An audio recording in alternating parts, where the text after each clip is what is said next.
Stanford University, which is one of the most elite universities in the country, or at least elitist. For all of these schools now, I honestly believe this. It is fair to say that where someone goes to school could be an indicator of their academic ability, but is not necessarily, and in many cases is no indicator of their academic ability. So when I meet somebody who says, I went to Harvard, my thought process isn't, oh, you must be smart. It's, okay, maybe you're one of the smart people who goes to Harvard, but there are a lot of dumbasses who go to Harvard. Just the facts, folks. I'm just here spewing facts.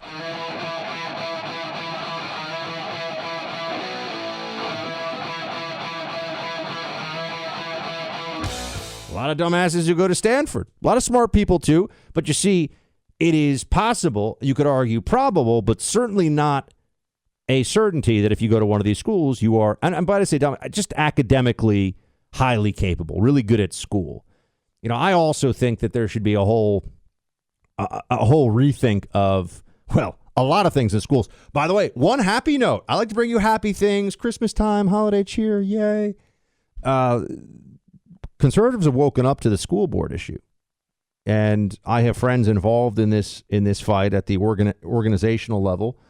But taking back school boards from the woke lunatics is an important grassroots, bottom-up way of trying to win back not just education, but the culture along with it. So it is important.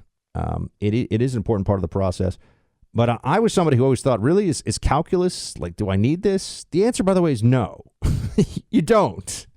If you want it, great. If you want to pursue higher mathematics, but, you know, there are levels of academic study that have applicability. And anyone says, oh, but you should go as far. Okay, well, you know, should we get to, we get to multivariable calculus? Should we get to number theory? Should we get to string theory? Like, how far along does everybody have to go in school in every subject before they've kind of covered it?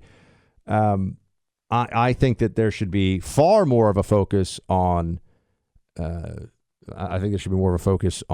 Western civilization and the foundations therein, which they're actively trying to destroy on a daily basis. The left seeks to destroy the load-bearing walls of Western civilization with a sledgehammer. That is its mantra. That is its central belief.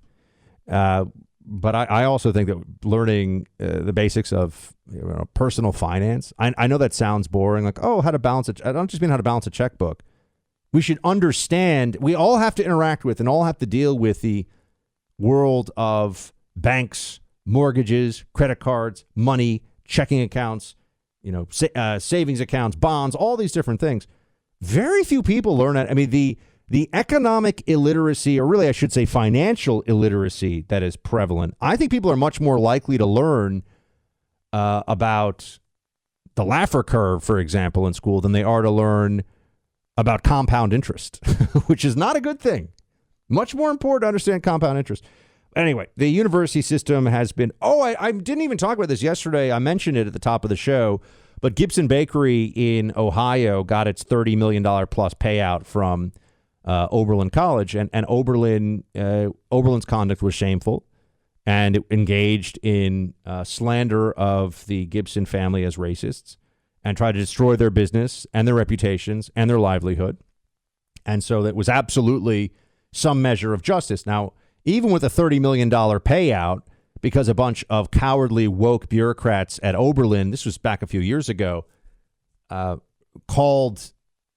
decided they were going to call the Gibson Bakery and store a family of racists. Even with the payout, I think they probably would have rather avoided this whole thing altogether. I mean, the damage, the psychological and emotional damage done from years of having to go through the court battle and all the rest of it.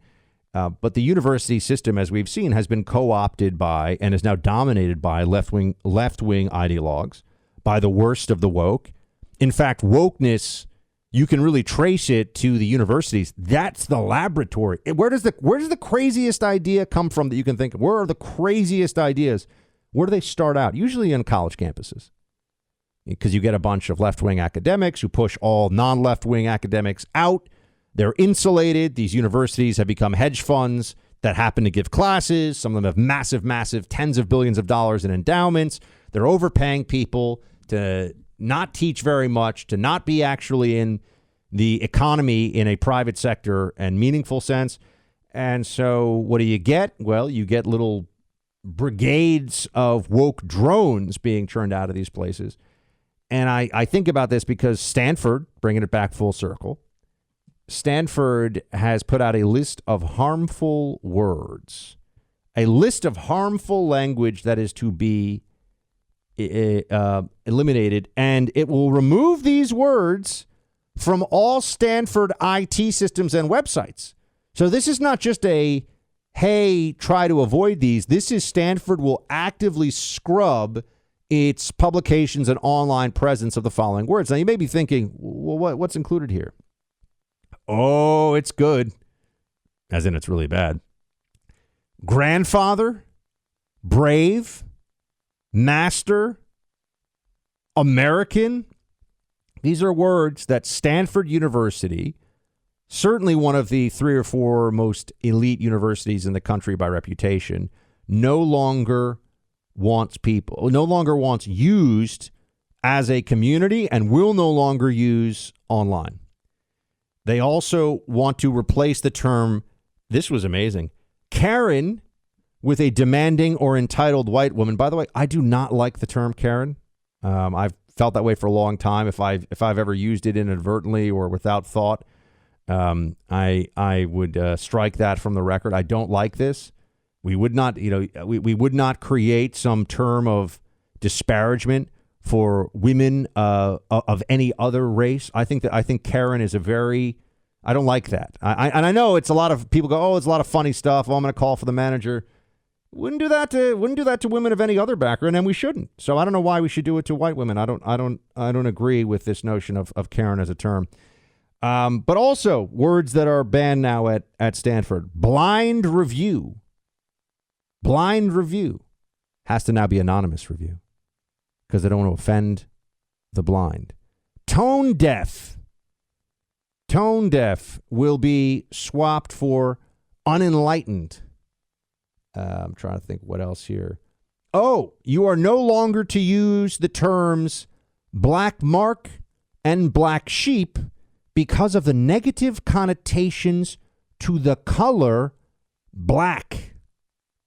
Wow. It says it also suggests that legacy status should be used instead of grandfathered in due to the grandfather clause adopted by southern states to deny voting rights to blacks. I mean, they have gone all in here on changing the language around. And I understand on the one hand, we can point at this and say, this is so ridiculous. And I'm sure there are realtors listening to this right now who they're expected to they can no longer say master bedroom. It's primary bedroom. There's some other change that they've made recently, but I can't remember about when you're showing people apartments. Oh, walk-in closet. I think it's now like they've some other, word for it. It's not a walk-in closet. It's a entryway closet or something. Anyway, they're changing language all the time. And while we can look at this and say, hey, this is ridiculous, and it is, by controlling language, they control thoughts. By controlling thoughts, they control policy. By controlling policy, they control you. That's what this is all really about. So it's actually not minor. It's not something to be ignored. It's not something to be left aside. It is an intentional policy that they are pursuing here, and it has real ramifications.